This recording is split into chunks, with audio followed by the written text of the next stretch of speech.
Suspected air crash, we should say, out in the South China Sea. Two startling discoveries coming to light about 36 hours after Flight 370 disappeared over the Gulf of Thailand.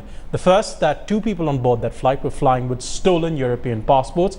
And the second, that military radar systems detected that the pilot may have turned the plane around without informing air traffic control. Here's a report.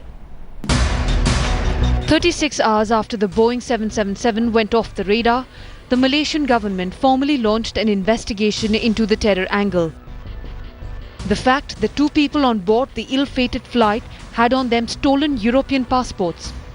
That a plane like the Boeing 777 can handle bad weather conditions, especially in the hands of experienced pilots, suggest an alternate scenario to the ones relatives are being told to be prepared for. We have been informed is that the PAX manifest, which means the passenger list that we have, as well as the itinerary and the passport that was used, all the names match. So from that perspective, they've actually allowed boarding of those passengers. There was no discrepancy based on that.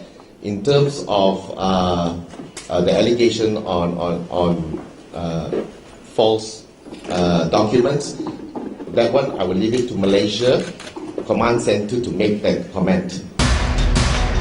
What also adds to the mystery is the indication from the radar systems that suggest that the plane turned around, altered its charted course to Beijing. But that still does not answer why there was no radio call. Still does not explain why no one has claimed responsibility. Still does not explain where one of the world's most sophisticated passenger plane is.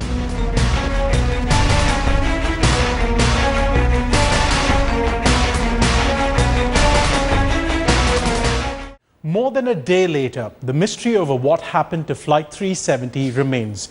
It took off at 12:41 hours from Kuala Lumpur. Its destination was Beijing. The flight time would have been roughly 5 hours and 55 minutes. However, at about 1:22 a.m. local time, it lost radar contact. At about 2:40 local time, the Sabang Gateway Air Traffic Controller in Malaysia declared the aircraft missing. Now, search vessels from Singapore, Malaysia and Vietnam have arrived at this location, with China also putting two ships on standby.